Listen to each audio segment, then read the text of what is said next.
up, everybody? Rant Rich here, back for another one.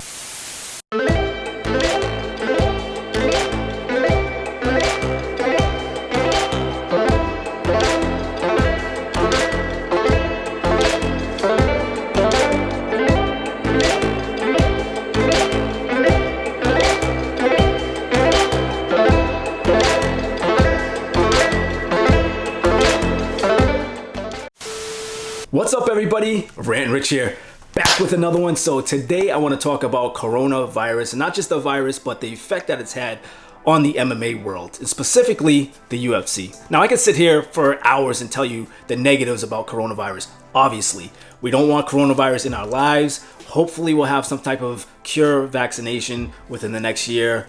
Don't know, but for now, we have to deal with it. And instead of looking at all of the negatives all the time, I'm trying to see some type of positive that's coming out of something so horrible.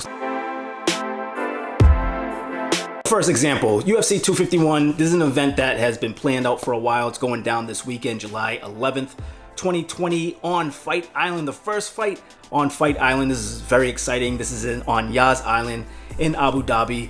Very excited about this one now. Gilbert Burns was supposed to fight Kamaru Usman. Gilbert Burns actually got tested positive for COVID-19. Unfortunately, get well soon, Gilbert Burns. He was actually interviewing with Brett Okamoto, and I saw that interview. He looks well. He looks like he's doing pretty well. So hopefully he gets through that, gets back to training, gets another fight, and everything's all good. But now this could look horrible for everybody, right? For Gilbert Burns, for the UFC, for the fans, everything. But the positive is that Jorge Masvidal steps in. Kobe Covington also wanted to fight, but I guess he got denied. But Jorge Masvidal stepped in on 6 days' notice. He's going to take the fight. So, I mean, to me, I don't know. Gilbert Burns is great, don't get me wrong, but Jorge Masvidal versus Kamaru Usman, as long as they stay on the feet, which I hope they're going to do, this should be incredible. Another positive thing you can say about these last couple of months is that the UFC is with the first professional sport back on TV, so that looks great for them. All you see when you go to Sports Center is fighting, and for the UFC, that's got to feel good.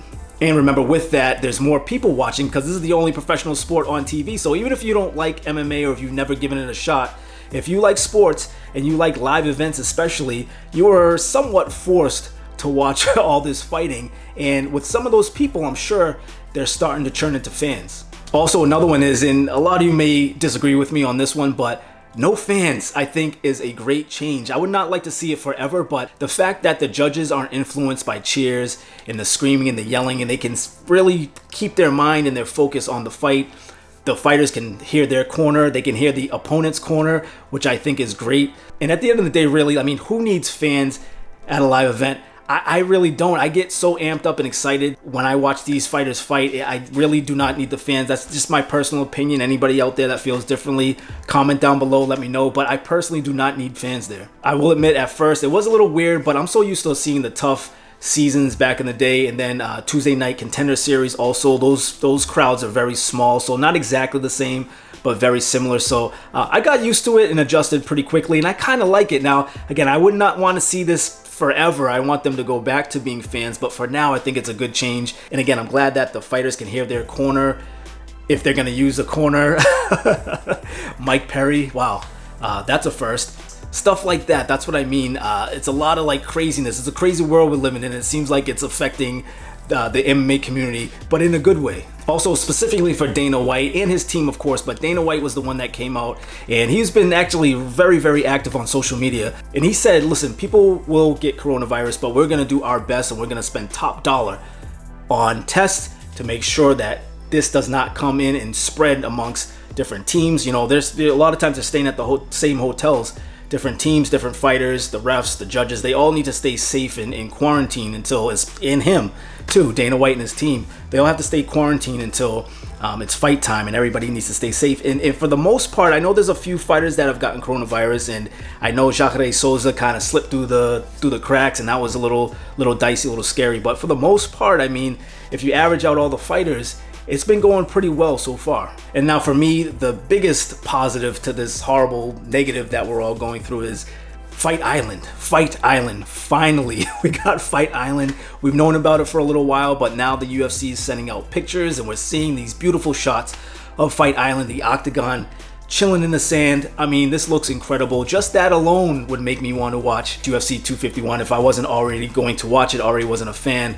I mean, this is incredible. This is different what they're really putting together, and the fact that the main event was saved by Jorge Masvidal. And again, he's got short notice, 6 days. That's not much time, and I don't think he should be such a big underdog at a plus 240, I believe, and Usman is a minus 280. So whatever. I hear that he's been training. I hear that he's ready to go. Jorge Masvidal, very entertaining, trolling, saying he was eating pizza while he was on his way there. Whether he was or not, who knows? It's fun, all good stuff. The card itself looks pretty good. Nothing crazy, nothing incredible, but definitely will be watching. Excited to see some of those fights. So again, let me know what you guys think about this whole coronavirus thing. Let me know about the main event too. Should they have picked Colby Covington over Jorge Masvidal? I actually had that question up on my community tab on my channel, so check that out if you haven't already. Yeah, make sure you go on the community tab and vote. I got a bunch of different questions. It's really cool to see what people think. So that's gonna about do it. That's all I have for today. If you liked this video, remember to hit that like button, that thumbs up. Really appreciate that. If you haven't already subscribed, hit that subscribe button. Hit that bell next to the subscribe button so you'll be notified every time I upload a new video. And until next time, as always, Brayton Rich here, signing out. I'm out of here. Laters. Oh, and of course, enjoy the fights this weekend. Stay safe.